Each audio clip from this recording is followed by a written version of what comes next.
Alors, peux-tu te présenter rapidement?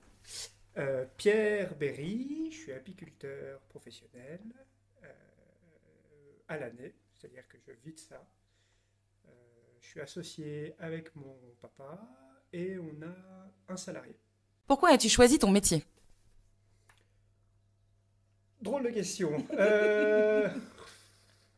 Pas forcément par défaut. Bon, déjà parce que mon papa était installé dedans. Et c'est plus la manière de travailler qui me plaît. Les abeilles, j'adore ça, les animaux, la nature, mais vraiment la manière de travailler. C'est-à-dire très intense pendant une période de l'année, un peu plus cool, qui permet, hors installation, d'avoir du temps, euh, dont le ski l'hiver. Et euh, voilà, j'aime la manière de travailler. Ouais. Ok. On est où ici du coup? À l'Elex, donc dans le département de l'Ain, à côté de Genève, dans le Pays de Gex. Voilà. On fait partie de l'agglomération du Pays de Gex. Ok. Et on est dans la vallée de la Valserine, c'est ça? Exactement. Donc la dernière vallée avant Genève en fait. Oui, oui, oui. Côté, Jura. côté 1 Jura. Ouais. Pour parler un peu plus des abeilles, combien de temps se passe-t-il en gros entre le moment où tu vas installer les ruches, c'est ça? Tu installes les ruches à un endroit Ouais. et donc j'imagine au début de floraison. Ouais. Dans ce coin-là, c'est à ce moment-là que vous les posez? Alors, on hiverne des colonies sur des ruchers, on va dire, d'hivernage. Ok, Souvent dans des endroits en plaine où il fait un peu plus chaud l'hiver.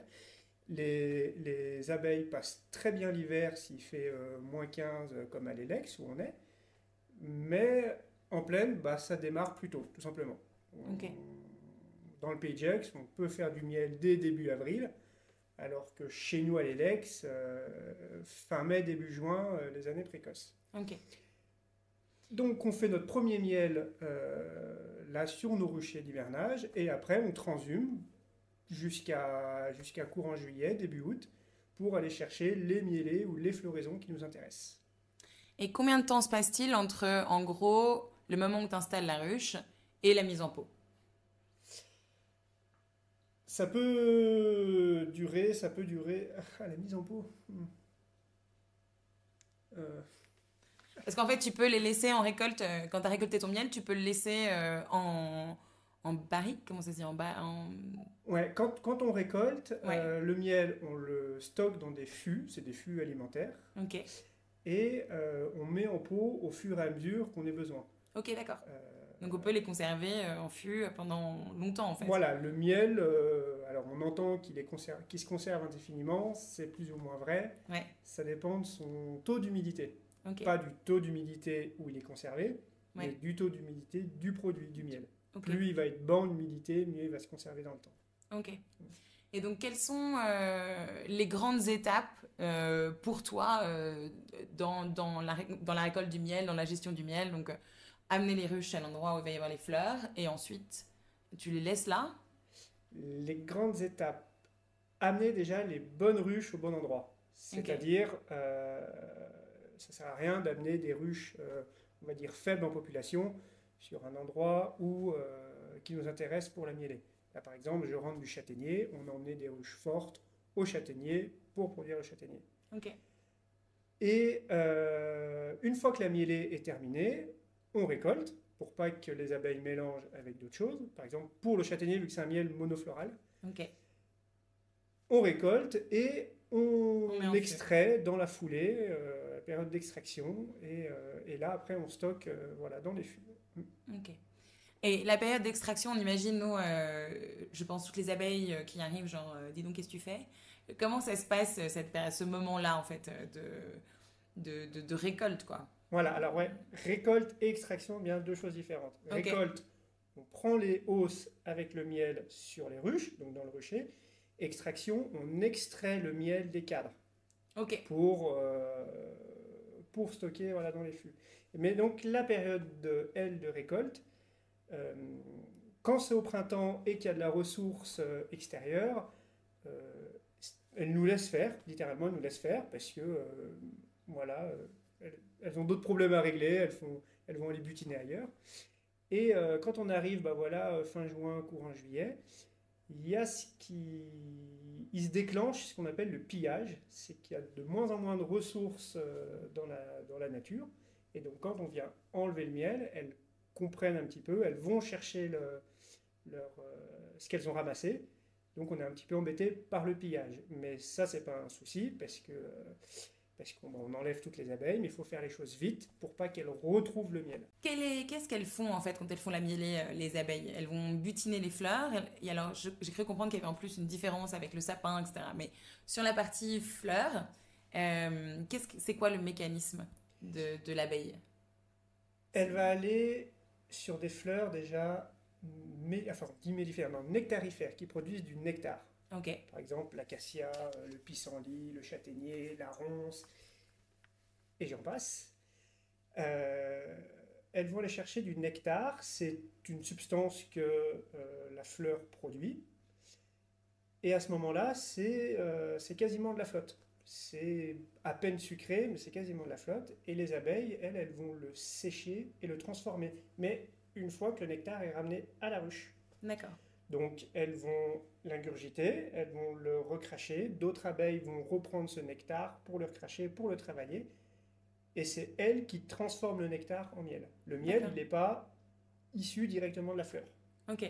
Il y a tout un jeu de transformation qui se fait d'abeille à abeille. Voilà. Ok. Voilà. Quelle machine utilises-tu? Un enfumoir. Alors, c'est pas vraiment une machine, c'est plus un outil. Donc, c'est un outil qui produit de la fumée et on enfume un petit coup les ruches et pour les calmer. Alors, ça les endort pas, mais pour elles, ça simule un peu un incendie. Donc, elles vont un peu se jeter sur le miel, elles vont s'ingurgiter de miel. Je prends souvent la comparaison comme nous, après un repas de famille, on est un peu tout gras, tout stone. Ouais. Et ben les abeilles, finalement, c'est un peu pareil. Elles sont pleines de miel, elles sont un peu... voilà. D'accord. Et donc, du coup, elles sont plus calmes et ça permet de travailler. En effet. Ouais. Alors en ça, sécurité. c'est vraiment l'outil le plus basique. La voiture, Oui, beaucoup. c'est vrai. Vu qu'on transhume, on va vers les miels qui nous intéressent. Et puis même, les abeilles, il faut aller les voir régulièrement. Dans les grandes lignes, un lève-cadre. C'est un petit outil. J'en ai pas là.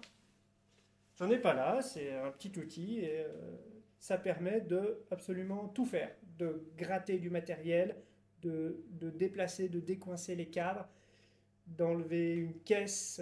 Vraiment, ça permet de tout faire. Après, en outil, une machine pour extraire le miel. On en parlait tout à l'heure. Ouais. Après des ruches, des caisses, des hausses, mais ça fait partie un peu de l'abeille. Des remorques et ce qu'on appelle un bon appui, c'est un peu comme un transpalette tout-terrain. C'est pour déplacer, justement, pour porter les palettes de ruches. Voilà. Nos ruches sont sur palettes par 4. Ok. Et ça, c'est un outil pour récupérer le miel ensuite dans les pots. Et après, une fois qu'on a extrait, stocké, bien sûr, il y a la mise en pot. Okay. Et donc, là, c'est une table élévatrice où on monte le fût. Donc, le miel, déjà, il descend un peu par gravité, ça évite que la pompe, elle force trop. Okay. Mais après, c'est la pompe qui prend. Nous, on lui dit 500 grammes, 1 kilo, et elle met automatiquement 500 grammes. Et ça, on y modifie un peu à chaque miel, parce que les miels n'ont pas tous la même densité. Ouais. Même s'ils ont le même taux d'humidité, ils n'ont pas tous la même densité. Okay. Donc on doit lui dire, rajoute 2 grammes, enlève 3 grammes. Ok. Voilà. Et tout à l'heure, je te demandais avec les fleurs, mais donc je crois que c'est le miel de sapin qui est différent. Il y en a un autre? Le chêne. Le chêne, ok. Après, il y a l'érable. Mais l'érable, c'est même encore différent parce qu'il produit les deux. Il produit la fleur, donc du nectar, et du miellat. Mais c'est vrai qu'on va prendre le sapin parce que c'est le plus connu, et puis du miel pur de chêne, je crois que j'en ai jamais vu. Ok. Donc c'est pas du miel, c'est ce qu'on appelle du miellat. C'est pas issu de fleurs. Et il y a un autre acteur qui rentre en jeu, c'est le puceron. Et en fait, le puceron va aller sucer, il se nourrit exclusivement de sève, donc de sapin. Attention, bien sapin, pas épicéa.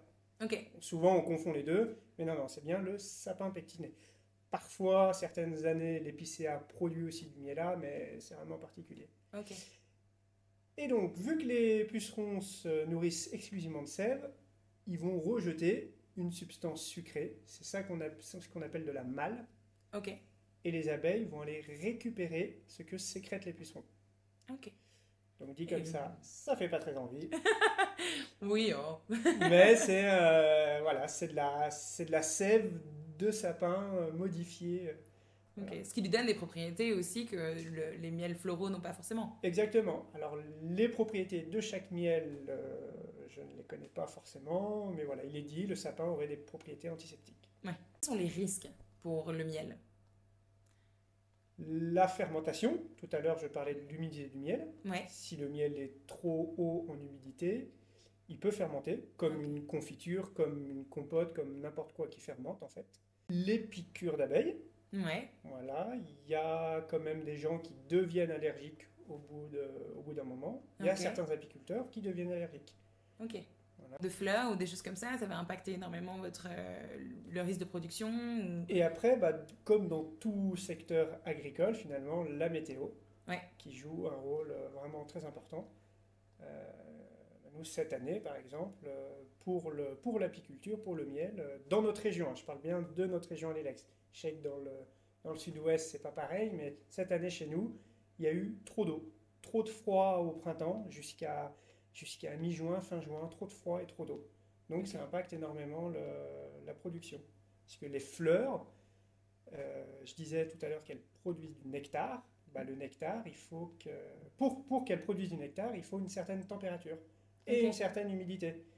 S'il pleut trop d'humidité, de toute façon, ça lave, ça sèche, ça lave ce qu'on appelle les nectaires. Ok. Donc c'est ce qui produit le nectar. Et s'il fait trop sec ou s'il y a du vent, ça sèche ces fameuses nectaires. Ouais. Et ainsi de suite. Il faut vraiment des conditions particulières. Ok. Et pour tes ruches, il y a des risques aussi. J'avais entendu parler des frelons, des pucerons. Il n'y a pas un truc. Alors il y a le varroa. Ok. Voilà. Le principal fléau de l'apiculteur, c'est le varroa. En fait, c'est un acarien qui se voit à l'œil nu. Donc c'est un gros acarien qui est petit mais qui se voit à l'œil nu. Et il va se mettre dans les larves, donc dans les futures abeilles. Ok. Et les abeilles vont naître, il va manquer une aile, il va manquer une patte. Voilà, ça va faire des abeilles atrophiées. Ok. Et donc si les abeilles ne sont pas en état d'aller butiner, que ce soit du nectar ou, j'en ai pas parlé, du pollen, Ouais. parce que c'est bien deux choses différentes, et la colonie va mourir tranquillement.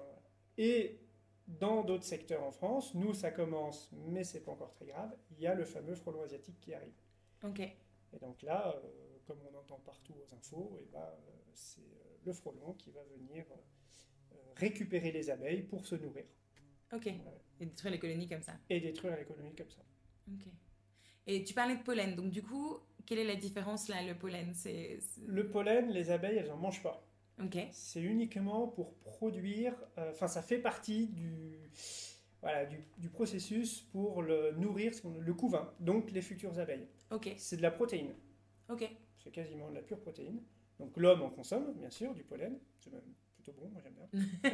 Alors, le pollen frais, parce que le pollen frais et le pollen sec, mais voilà. Et dans le miel, il y a un petit peu de pollen. On ne le voit pas à l'œil nu, mais dans les analyses, et c'est ce qui nous permet aussi, quand on analyse un miel, de savoir s'il est français, marocain, chinois, peu importe, puisque il y a des pollens qu'on trouve pas en France. Ok. Donc souvent l'analyse du miel se fait par l'analyse pollinique. Ok. Et donc quand tu ouvres une ruche, tu peux trouver des coins de pollen parce qu'ils ont nourri, ou en fait il y en a, c'est pas forcément, il y a des petites zones de pollen à l'intérieur de la ruche. Exactement. Dans les le ruche, il y a des cadres. Ouais. Et donc dans les cadres, il y a le couvain, bien sûr, que ce soit de l'œuf ou du couvain fermé. Donc pour les futures abeilles, il y a du miel, donc ce qu'elles se nourrissent, et du pollen qu'elles stockent et qu'après elles transforment pour nourrir le couvain. As-tu une anecdote sur les abeilles ou le miel? Certains chercheurs ont retrouvé du miel égyptien Alors sûrement pas comestibles, mais comme quoi le miel se conserve et ils sont faits depuis toujours. Il existe autant de méthodes d'apiculture qu'il y a d'apiculteurs, Ok. en termes de pratique, en termes de pratique tout court. Hmm. La dernière question, qu'est-ce qui te rend fier tous les jours? Avoir un métier concret. Ok. C'est-à-dire que je travaille, je passe du temps, je m'investis pour produire quelque chose de concret et d'utile aux autres. Ok. Voilà. C'est beau. Voilà. Merci. Mais avec plaisir. Viens découvrir le livre. Croque-mi et croque-moi, de la graine à l'assiette.